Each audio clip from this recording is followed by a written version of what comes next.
Friends, welcome back.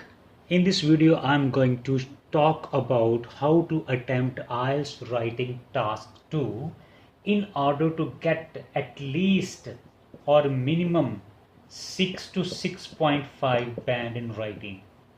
Friends, it's not difficult to get 6 to 6.5 band in writing if you have good command in grammar or sentence formation. You can easily achieve this, and here I'm going to share with you certain tips that you should keep in mind while attempting your writing task 2.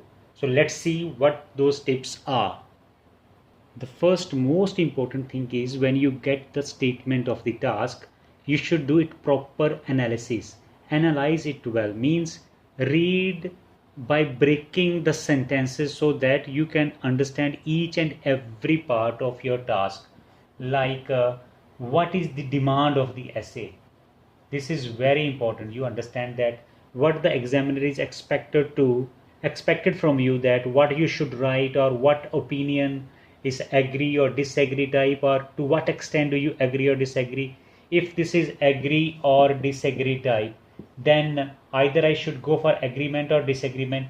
You have to decide this. Then if it is to what extent do you agree or disagree, then you have many options. You can go for 50-50, you can go for 100% agree, you can go for 100% disagree.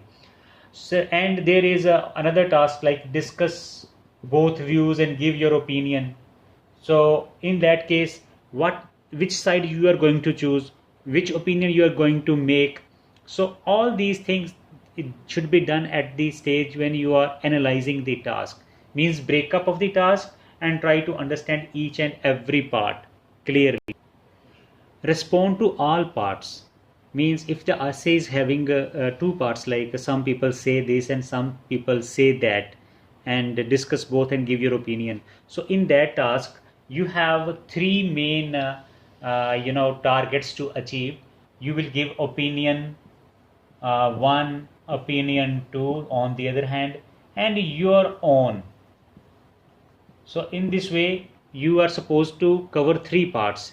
And if the task is saying, do you think advantages outweigh disadvantages type task, so in such task you have to decide or check it out that do you have more advantages.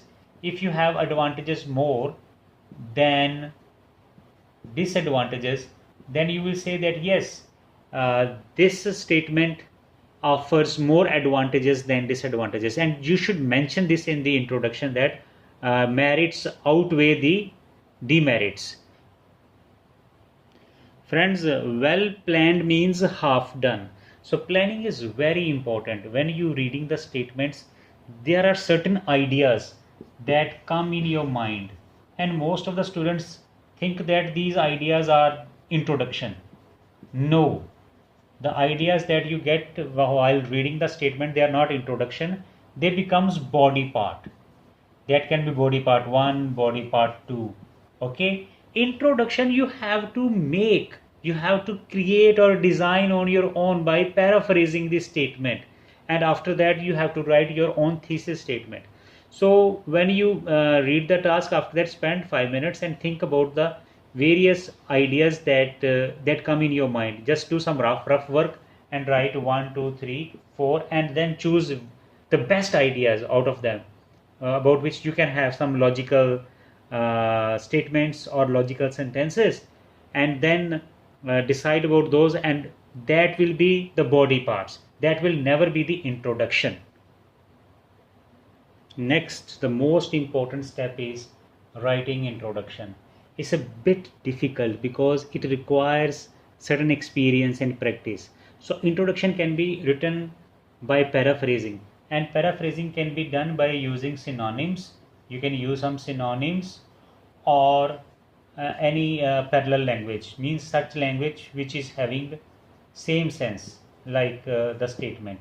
Or you can also paraphrase by using passive voice, or change the structure of the sentence. Sentence का structure आप change करके भी कर सकते हैं. You can change the structure. Subject can be changed with object like this way. And after that, after paraphrasing, write your thesis statement, like what you think about and what are you going to do in this essay. Are you agree or disagree or partially agree? What that you should mention here in the introduction. Divide essay into four parts: intro, BP1, BP2, then conclusion. Okay, conclusion and intro, they should be compatible, means same. It should not be that you write something in different in the introduction and later on conclusion is something different. In conclusion, you also write the main point of BP1 and BP2. Their thesis point you will also mention here in conclusion to summarize the things. Okay, so there should almost same. Introduction and conclusion are usually same, but the wording is different. Always start body para, one or two, whatever, with the topic sentence, means the main sentence. For example, if you're writing about global warming and the first reason is you're writing deforestation, so you should start the first and foremost cause of global warming is deforestation. In other words, rapidly or extensively cutting of the trees. Then extend this point that how it affects our environment. Then give example. After that, summarize the paragraph and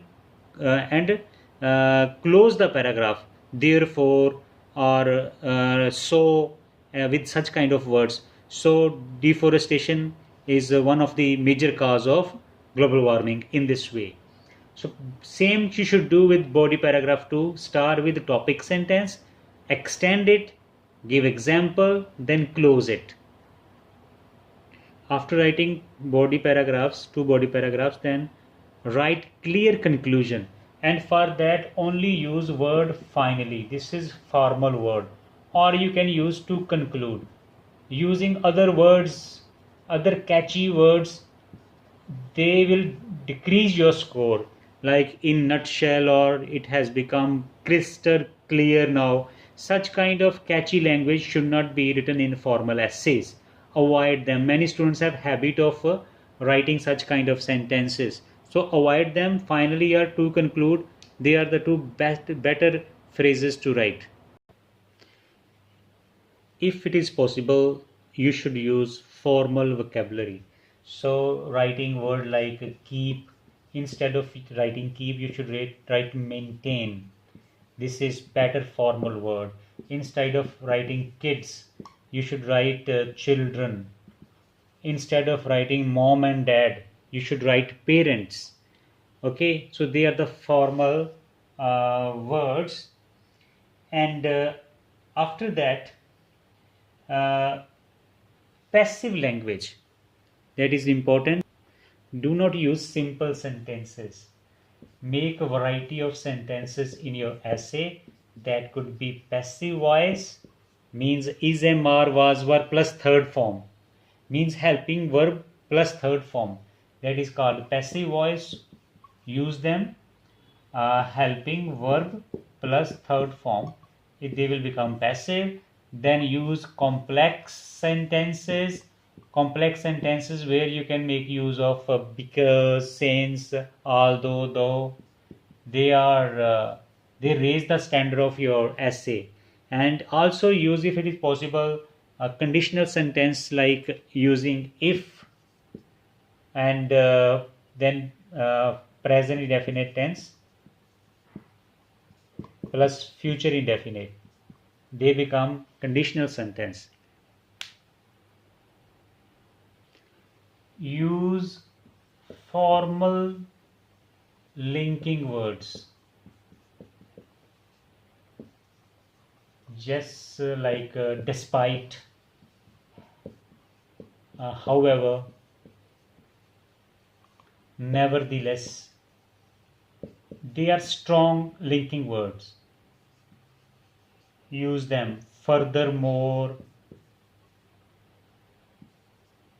or moreover, in addition. Avoid using and but. They are low level linking words. do not use short forms or abbreviations. For example, uh, instead of writing don't, write do not, or other words there are certain abbreviations students like to use. For example, uh, very important, they like this. So avoid this. Expand the word, whatever the full format of the word, you should write those words. Avoid repetition. Do not repeat same word again and again. If you have already used important, next time you should use vital, then significant or essential.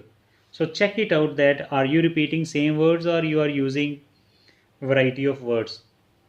Also avoid using simple is, am, are.